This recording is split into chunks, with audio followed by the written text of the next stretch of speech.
So sometimes we don't actually have data to work with, so we want to simulate our own data to test an algorithm. So MATLAB allows us to create our own random data. So I can use the random function, RAND, and if I put 3 in here, it's going to give me a random 3 by 3 matrix.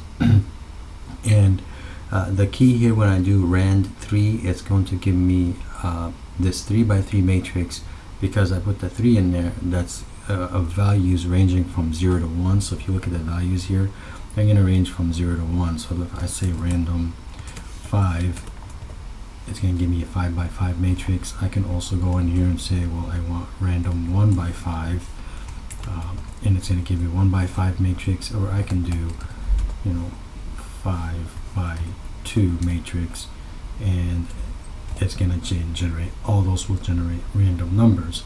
Okay, and this is good. So let's go back to the very first one, random 3. So I can go in here and generate a random, and notice every time I run it, the values change, so it's never going to be the same. It's a random number generator, and this is important again when we have we don't have a data set, but we have an algorithm we're going to test our data set on.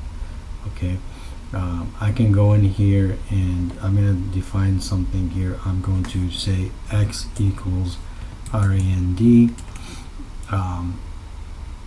and I'm going to say it's going to be 1 by 1 million, 10e to the 6, or 10 million. Okay, in this case, I want to make sure I put a semicolon, because if I don't put a semicolon, let me show you what happens. If I don't put a semicolon, it's going to run forever, because it's going to try to create those 10 million points, and you're going to stall your MATLAB, you're going to stall your code, and it's going to be busy for a long time. So to get out of this, do Control-C, and you can exit that.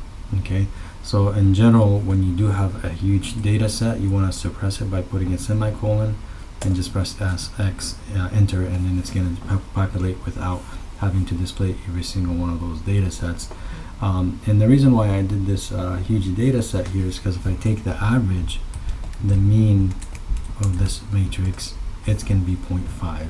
So that's one property of running the random data generator, is going to give you a mean, because it's going to average, it's going to take values from 0 and 1, but overall the average value is going to be 0.5, because you're ranging randomly, pseudo-randomly between 0 and 1. So that's something to consider if you're trying to generate random numbers. And this random function in particular, it's going to be creating random numbers that are evenly distributed. Okay, so they're going to be evenly distributed between 0 and 1.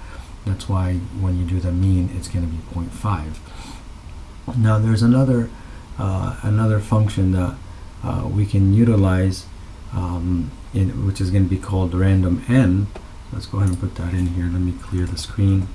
I can do random n, and that's going to give me normally distributed data. So if I show you here, give me a second. If I'm going to go up here, I'm going to run the same thing, these 10 million points, but instead of rand, I'm going to say rand n, enter, and enter. Okay, now I created another random distributed matrix, 10 million points, but if I do the mean of that, I get 4.6 times 10 to the minus 4. So essentially it's close to 0.